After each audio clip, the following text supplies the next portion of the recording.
Boa noite, amigos. Boa noite. Muita paz a todos nós. Possamos ter uma noite de esclarecimento, de bênçãos, pedindo a Jesus a nossa proteção, que nos ilumine, nos ampare e nos intua em todos os momentos da nossa vida, especialmente a falar hoje desse tema tão complexo que é memórias do suicídio. É um tema que hoje está sendo preciso falar. Eu relutava bastante em trazer essa palestra, porque o começo era um pouco doloroso, mas depois é muito confortador. Mas são muitos casos que a gente está estudando de suicídio. Há uns 2 meses atrás, meu filho comentou que um senhor de 84 anos ele se suicidou se jogando num apartamento. E aí eu parei para pensar e falei, não, está na hora, porque nós precisamos estar alertados do que pode ou não acontecer com a gente. Cada caso é um caso. Mas que nesse momento nós possamos pensar que Deus vai nos ajudar sempre, a fé nunca vai nos faltar, e que nós possamos sempre colocar nas mãos de Deus o que a gente pode e deve mudar em nossas vidas. Antes de começar o tema propriamente dito, eu já contei uma história aqui, que foi pedido para falar novamente.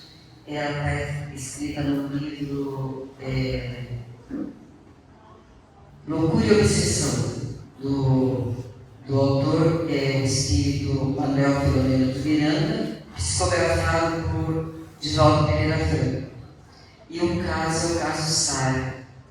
Esse caso não é o caso central do livro. Ele deve estar no 34º capítulo, mais ou menos, mas acho importante falar esse caso novamente, eu já falei uma vez, porque ele vai fazer uma abertura para esse nosso tema.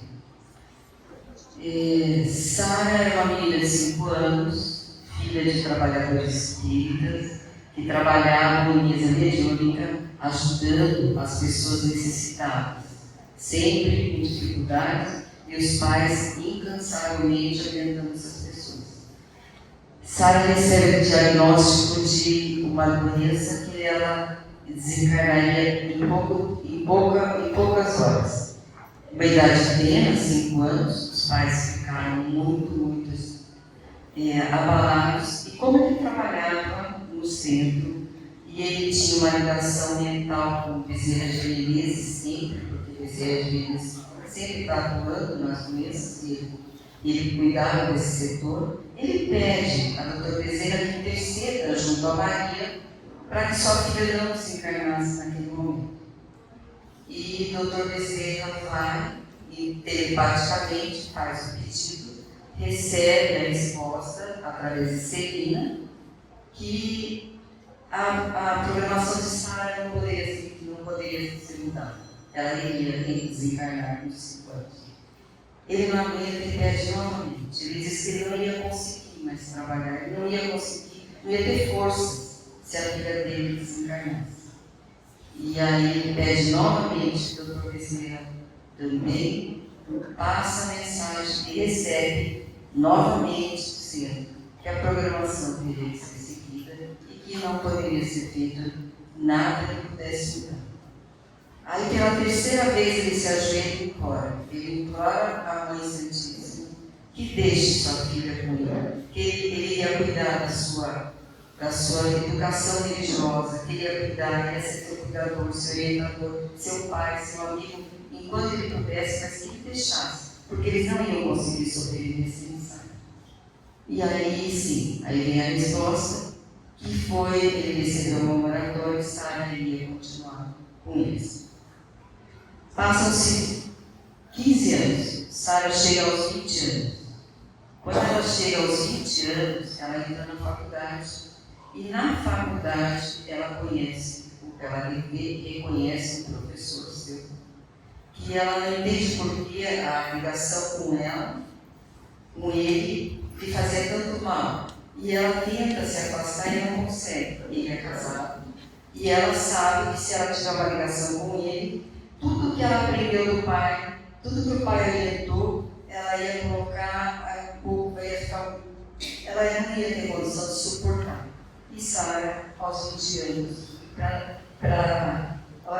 intuída por seu obsessor, ela se suicida, porque aquele professor tinha sido um caso seu do passado, onde ela teve um caso com ele e a sua esposa morta estava a obsediando por todos esses anos, esperando o momento de atuar. Nesse caso, o Dr. Bezerra, depois de 20 anos, ele vai com Manuel Filomeno de Miranda ao necrotério encontrar o corpo. Ajudar Joaquim Luiz, que era o nome do pai, a receber o corpo de sua filha Sara, que tinha cometido o autocídio. Nesse caso, Sara foi recebida pela avó, isso eu não falei outra vez, estou falando agora, ela foi recebida pela avó e foram trabalhados porque o que ela fez, não era uma coisa premeditada, e não era uma coisa que aconteceu, foi o obsessor que a ajudou. Que eu já vi, e a gente já viu muito, tem casos, por exemplo, a pessoa está que é o caso que talvez esse meu filho falou, a pessoa está olhando da janela, ele imagina, ele enxerga a calçada, e ele dá um passo, e esse passo ele vai para baixo, e na hora que ele cai, o obsessor sai e ele vê. Por que eu digo obsessor? Porque todos nós temos filhos que estão encapados, e que ao momento que forem desencapados, a gente pode errar. Nós estamos num planeta de procriação, onde nós estamos aqui justamente para vencer todas as maldades que existem dentro de nós. E também para a gente saber lidar com aquela oração da serenidade, que há coisas em nossa vida que devem ser mudadas, e há coisas que não podem e não devem ser mudadas. Distinguir entre uma e outra é o que a gente tem que fazer aqui, como filhos de Deus, como cristãos e principalmente como espírita. Então, como espírita, nós vamos falar hoje sobre Memórias de um Suicida. A média Ivone do Amaral Pereira. Esse livro foi escrito na década de 19 e ficou guardado por longos anos, porque algumas cenas que a gente, que eu vou comentar agora, não seria entendido por todos nós, mesmo espíritas. Por exemplo, quando eles falam que eles tinham um televisor no departamento onde eles foram recolhidos, em que via as pessoas que faziam prece por eles, e as que não faziam, e aqueles que não recebiam, não tinham imagem nenhuma. Então não dava para falar antes de André Luiz Guimarães e nos mostrar tudo que tinha em nosso lar, como é que era a casa, como é que era tudo isso. Depois que André Luiz veio, aí Leon Denis, ele, na segunda edição do livro Memórias de Suicida, ele faz toda a programação e ele diz o seguinte: se algum de vocês, em algum momento desse livro, seus olhos encherem-se de lágrimas e compaixão por essas pessoas de qual foi relatada, lembre-se sempre de orar por todos eles, porque eles são os que mais precisam de nós.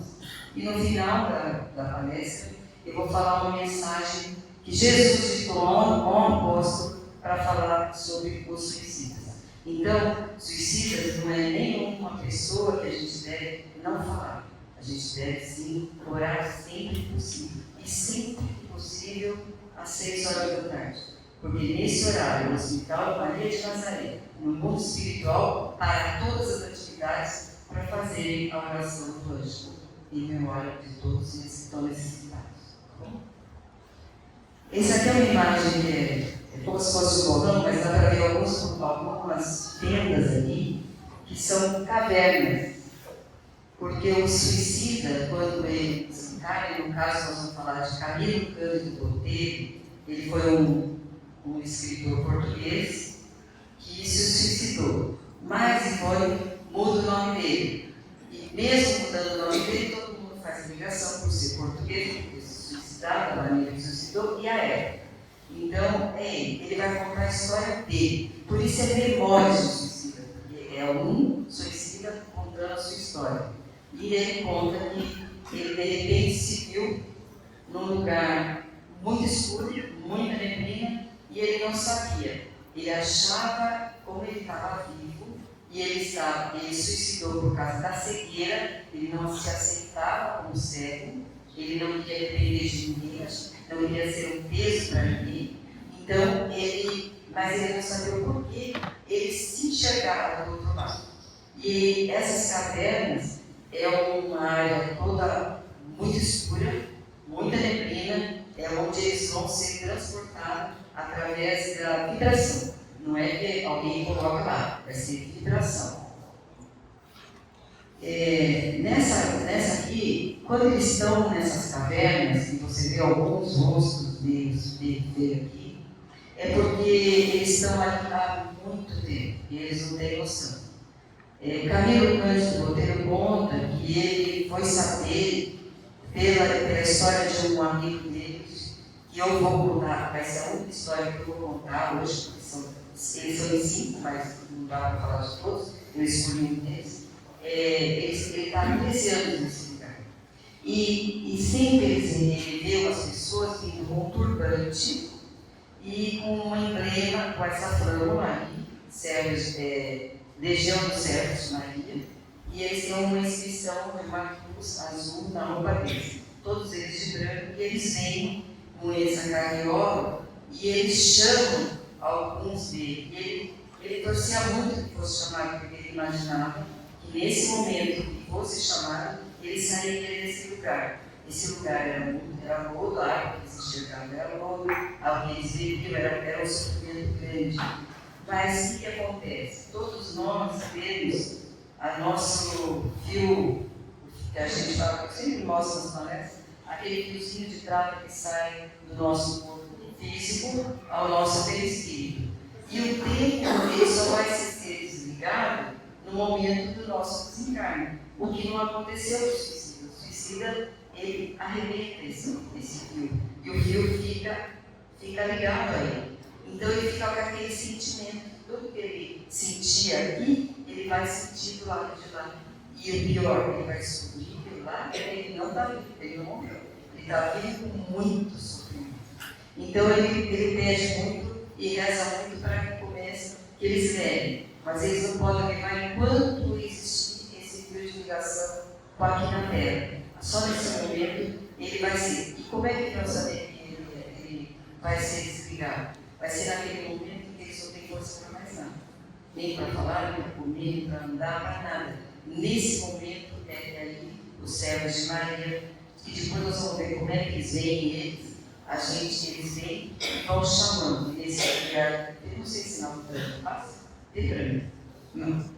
Ele, nesse momento aqui, ele vê que ele é chamado e ele começa a lembrar por que ele está assim. Ele se vê no corpo, ele se vê o corpo dele, só que ele acha que ele está na casa dele, que ele não morreu e que o cheiro que ele está sentindo ruim, que é no lugar que ele está, ele imagina que é o cheiro de alguém que não trocou a cama dele.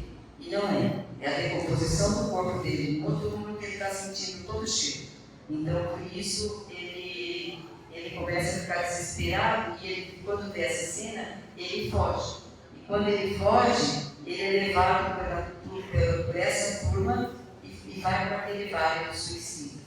E ficam lá por um bom tempo, no caso dele foram 13 anos. Aqui ele está mostrando essa cena, que ele mesmo morto, ele sabe, o perispírito dele está andando pela cidade, duas pessoas conversando, é porque ele vê as pessoas falando do suicídio dele. Mas ele não se vê suicida, ele não se vê morto, ele se vê vivo. Então, isso aqui é uma lembrança que ele está tendo no final do tempo dele no Vale do Suicídio. Aqui é a imagem deles todos passando, uma imagem chocante, né? Mas todos eles gritando e dizem que é assim. Ele suicidou dando um tiro novo. Então, eles tinham um cacoete. E todos os suicidas que aconteceu isso, eles tinham a mania de estar tampando o ouvido. Tinha a aparece no vermelho, diz que a pior dor que eles iam correndo era pessoas que se incineravam. E geralmente era mulher. E elas passavam sentindo fogo e pedindo água. Era um dos casos dele. Outro amigo dele se enforcou, então ele sempre estava com a mão no pescoço. Então eles tinham todos os capacetes porque o último momento do suicida é tentar reverter a situação. Não querer o suicídio a hora que ele acabou de efetuar. Por isso que há casos que, a maioria dos casos, são companhias espirituais que a gente tem. E para isso a casa espírita é muito boa, porque nesse momento que nós estamos aqui, nós temos eu mostrei também, nos bastidores de uma reunião espírita, que nós temos muitos espíritos aqui assistindo essa palestra e aprendendo, porque na vida tudo para a gente é aprendizado hoje e vai ser para sempre, né? Aqui é quando eles são resgatados, foi chamado o nome dos 5, e quando eles escutam o nome dele, eles já não têm força, e quando a pessoa não aparece, não escuta o nome, eles falam, aparece uma letra que diz fulano de tal, está no peito tal, número tal, número tal. Eles sabem exatamente onde está aquele suicídio que vai ser resgatado naquele momento. No Vale dos Suicídios existem pessoas que são pessoas que se desencantaram com a vida, como no caso dele, por causa da cegueira, outros por outros motivos. Mas tem também aqui pessoas que foram assassinos, que se suicidaram, e nós vamos mostrar o caso de um deles, que como é que vai ser a intercessão para ele é muito bonito, tá? Só que esse começo só que o livro todo mundo fala que não aguenta ler por causa disso, mas não é. Se pensar bem aqui, ó, o livro é esse, são 500 páginas, não chega a 100 páginas, mostra essa parte do lado. Mas é importante a gente saber o que pode ou não acontecer com a gente no caso de que eles são transportados no próprio vale para essa região, então é como se fosse um hospital correcional. Eles vão ser tratados, mas eles vão ser também trabalhados, porque não adianta só tratar o perispírito deles e deixar eles de qualquer jeito, não. No caso de Camilo, ele ficou 58 anos lá no mundo espiritual para ele poder voltar aqui, para ele decidir voltar, na verdade, porque você tem a escolha de você vir rápido e eliminar algumas coisas que você precisa ser eliminado do seu eu, ou você ficar mais tempo e aprendendo e ajudando, porque há muita necessidade também de servos nessa região. Então é uma casa mais ou menos, aquela porta se abre, eles entram com esses carinhos lá dentro, transportando os doentes. Ali eles vão para o hospital. Esse hospital sempre tem a foto na entrada do hospital de Maria, né? Essa foto de Maria que a gente sempre tem nas casas espíritas, ela foi psicografada pelo detalhamento de Chico Xavier cuidando, então como é que era exatamente Maria. Esses dois hindus são cobertos de canadeiras, e seu pai, eles cuidam deles, eles trazem para o hospital, eles recebem cama, um caldo para se reconfortar, um banho, eles tomam um banho, e tem aquela tela, essa tela que eu falei ali, que está em cima de uma lareira, que parece, ou parece umas cordeiras, não sei. Que ali eles têm alguns momentos, eles são convidados a assistir, e é quando eles veem as pessoas aqui na Terra que estão orando por eles, ou mesmo em outros lugares do mundo espiritual que estão ali vendo o que está acontecendo.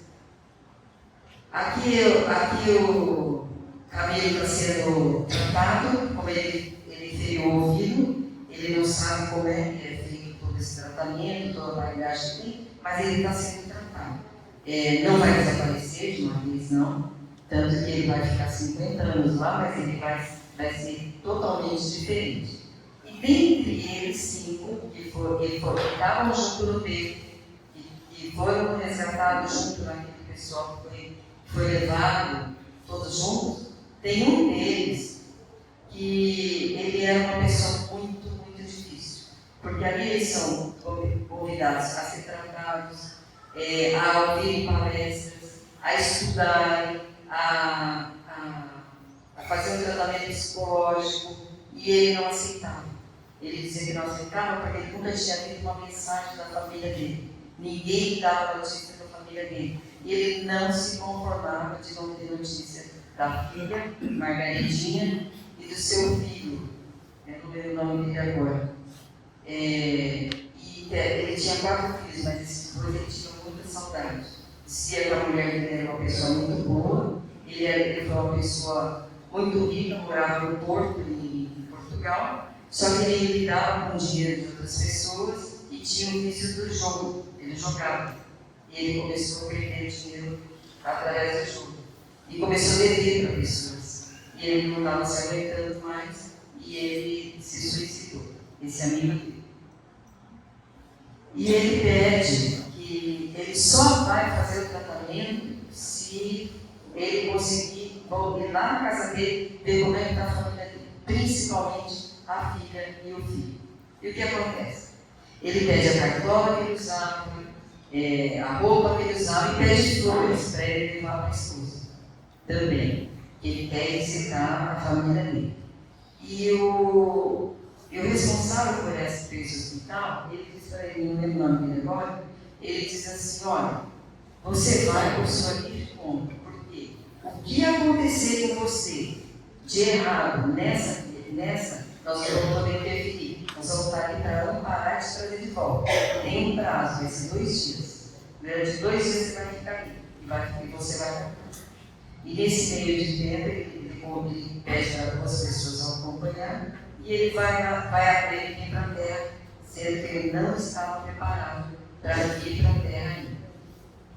Ali é a mansão que ele morava, né? E ele chega ao carro que vem do mundo espiritual, traz ele sobe a escadaria, ele entra na casa, chamando por todo mundo e não encontra ninguém. Os móveis diferentes, está tudo diferente, e ele começa a perceber que não tem ninguém na casa. Aí 2 espíritos que estão querendo brincar com ele, ou provocados para ele assim: olha, você quer encontrar tua filha, teu filho? Ele está na cadeia. Tua filha, ela está lá no cais do porto, vendendo prazeres e peixe à mão da sua esposa. A sua esposa é ela que está cuidando de toda essa educação para a tua filha. E ele não imaginava isso. Aí ele olha para a forquinha na casa e vê que se passaram 13 anos. Então a filha dele, que tinha 7, já estava com 20 anos. E ele se desespera. Ele vai lá para a cadeia, ele vê a situação do filho. O filho foi preso injustamente, mas ele não sabe mais o que fazer, mas ele sai de lá e vai por atrás da filha. Ele vê a mulher, ela disse que era uma pessoa muito boa, mas ela se desencaminhou também, e aí ela que fazia a filha fazer os programas e trazer dinheiro para ela. Então ela aliciava a filha. E isso aí teve uma repercussão muito grande nele. Deixa eu ver o que ele acha. Que ele, no momento que ele vê tudo isso, ele pede para voltar. E quando ele volta, ele não volta mais lá com os amigos. Ele vai para uma ala separada que chama o setor de isolamento do Hospital Maria de Nazaré. Essa ala vai ser para tratamento correcional bem diferente desse daqui, porque precisou ter assim.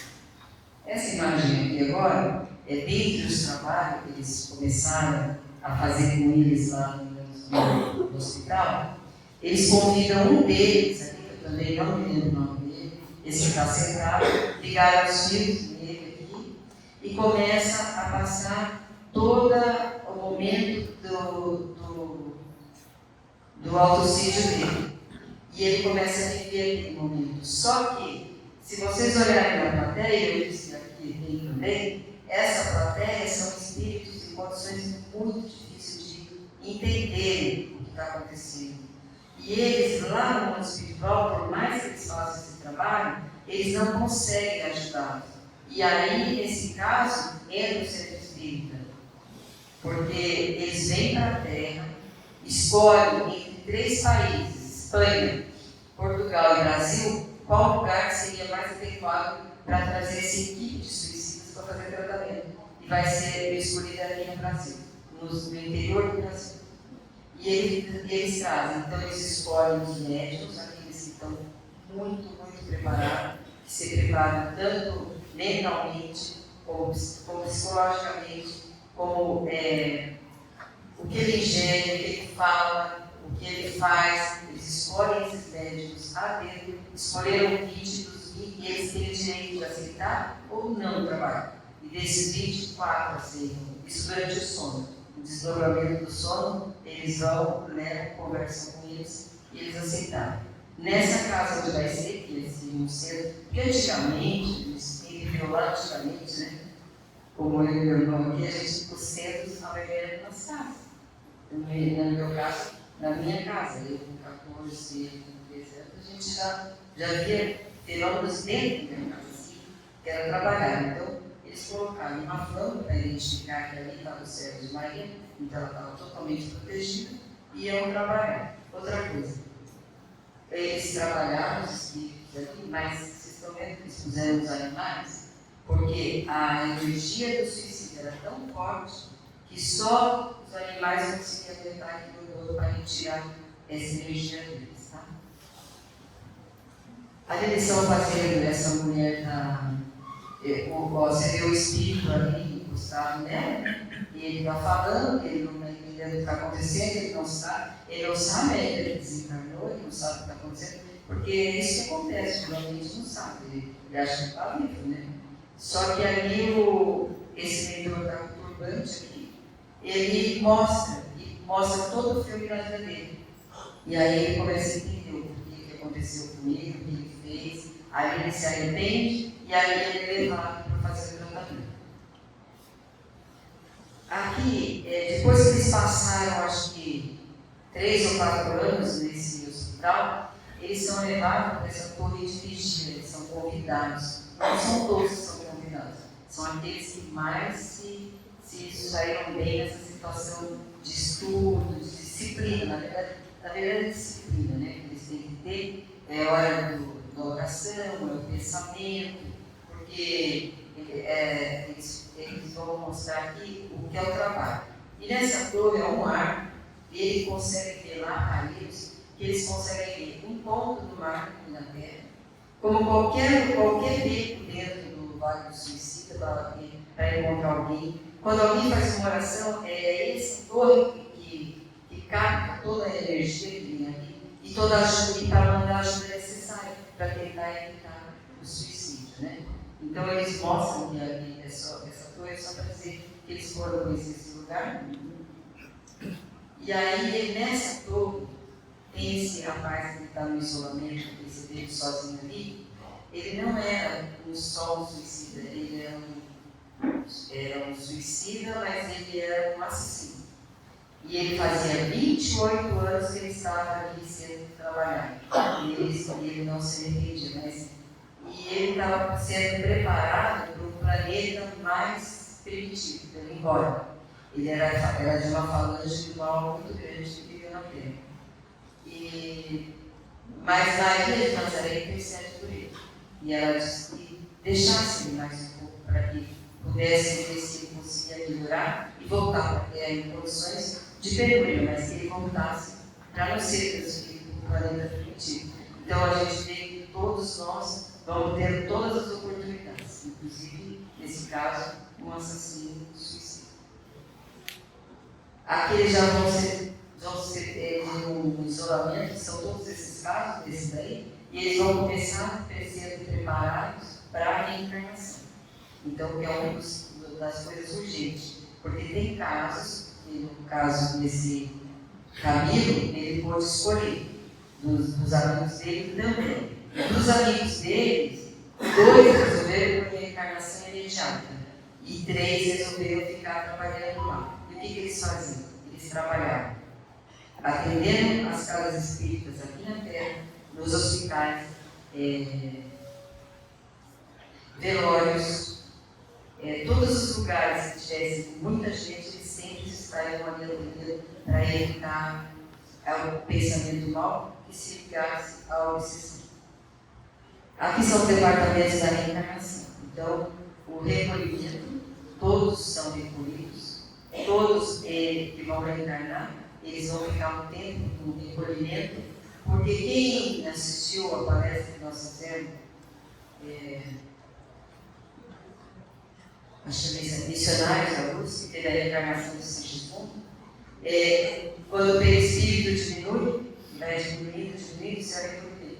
Ele vai diminuindo para poder se transformar e ser fecundado. Então, é todo esse trabalho de recolhimento, só que aí eles não são autorizados a ver e não sabem, por isso o caminho não pode dizer, a análise de que vai precisar para esse corpo na Terra, para trabalhar, a programação da recapitulação, porque em alguns casos vai ter que ir para vidas passadas, para ele poder entender e aceitar essa nova vida que ele está se propondo.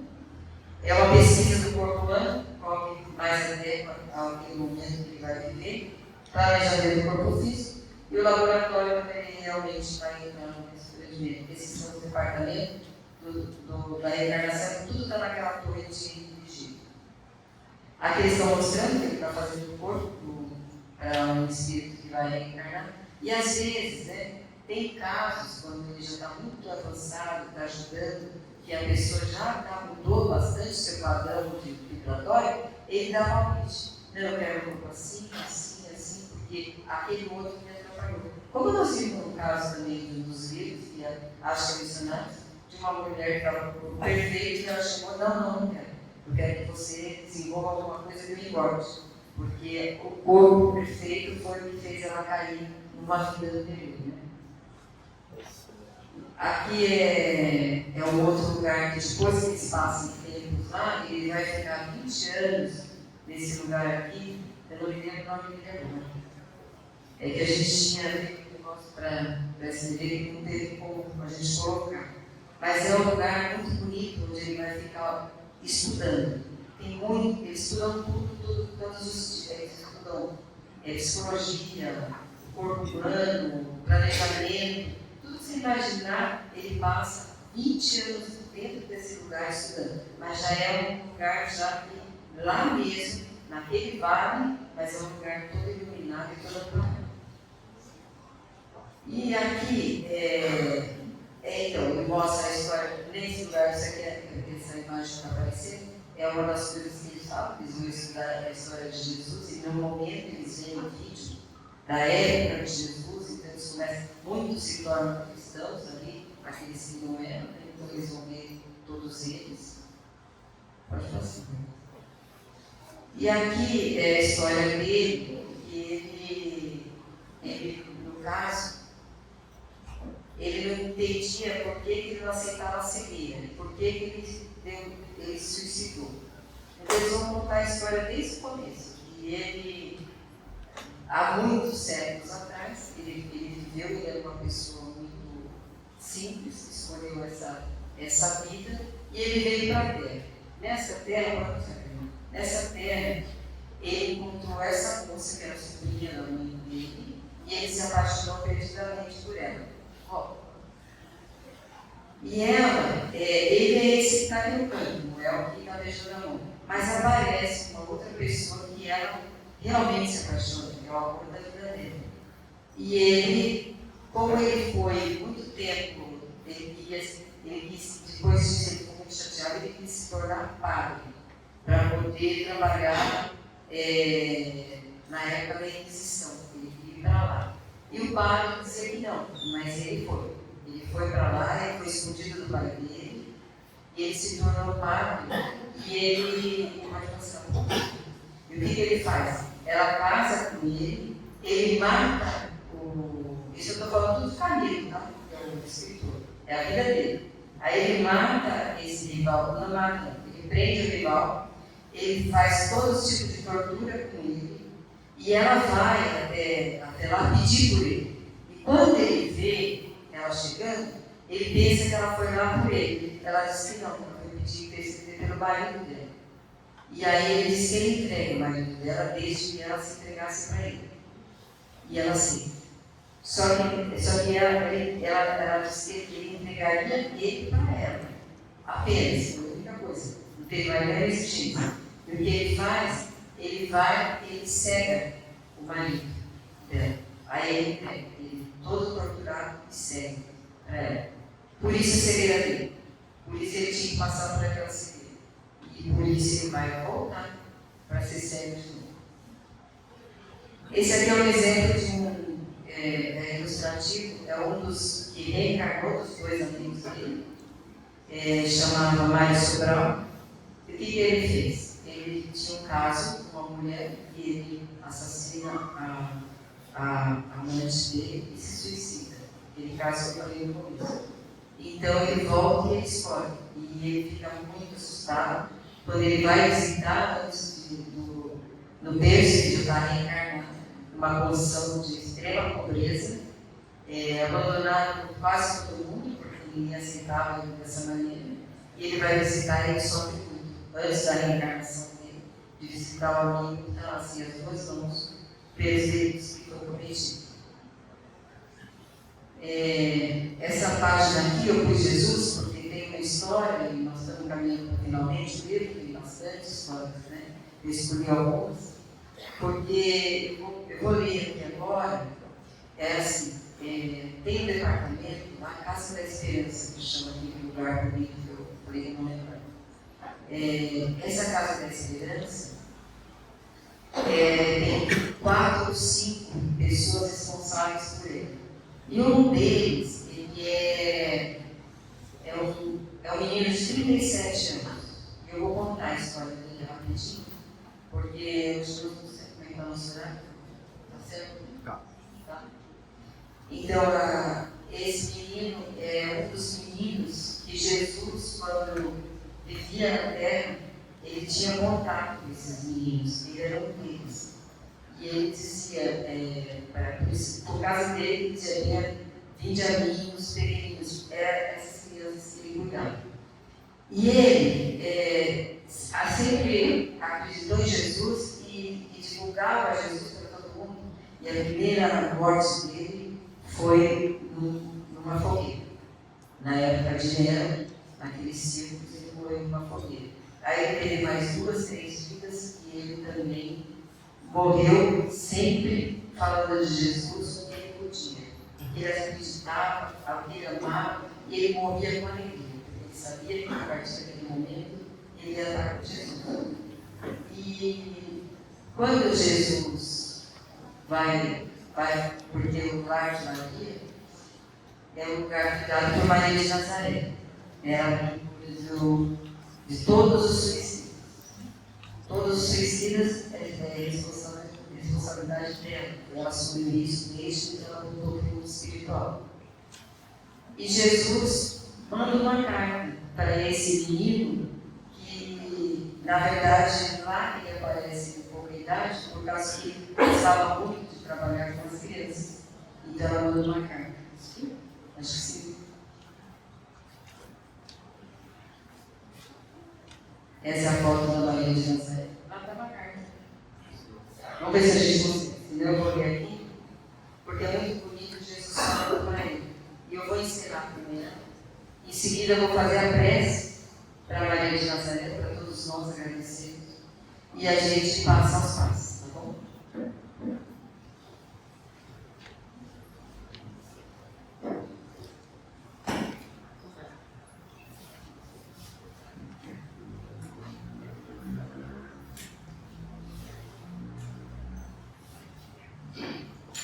Então, como eu disse, né, ele desencarna e um dia glorioso, para ser espírito de servo fiel e amoroso, uma ordem direta desceu das altas esferas de luz, como graça concedida por tantos séculos de abnegação e amor.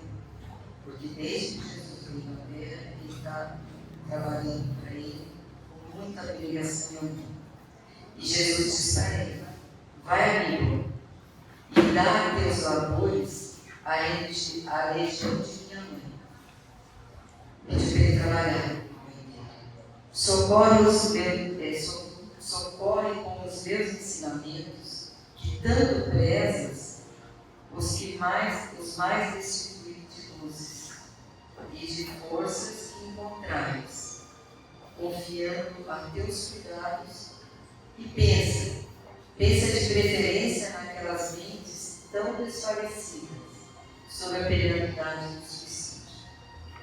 Entregai-os a muito à direção de minha mãe, porque só a inspiração maternal será caridosa para erguê-los para Deus. Ensina-lhes a minha palavra, desperta-os recordando-lhes os exemplos que deixei, por meio das minhas lições. Ensina-os a amar, a servir, a dominar as paixões, pondo sobre elas as forças do conhecimento, a encontrar as estradas da redenção no cumprimento do dever. Para os homens, tracei a sofrer com paciência, porque o sofrimento é o prelúdio da glória e a alavanca poderosa do progresso.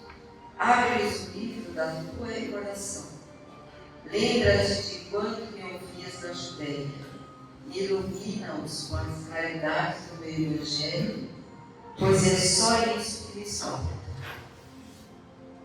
E nesse momento, é bom a gente lembrar que o poder da prece é onde a gente vai mudar nosso padrão de pensamento. A gente pede o socorro naquele momento. Porque aquele pai que foi lá para o isolamento e que viu seus filhos e voltou e pediu e foi para o isolamento e ficou lá durante tantos anos, ele passou 50 anos rezando pelos seus filhos.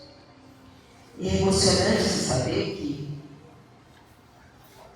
que um pai que depois de tanto tempo recebe uma mensagem que suas preces foram ouvidas, foram analisadas e foram atendidas. A sua filha Margaridinha, ela casou, ela conheceu uma pessoa que trouxe ela para o Brasil. E ela casou e tinha a sua vida tranquila. Seu filho saiu da cadeia, também Maria intercedeu por ele e voltou.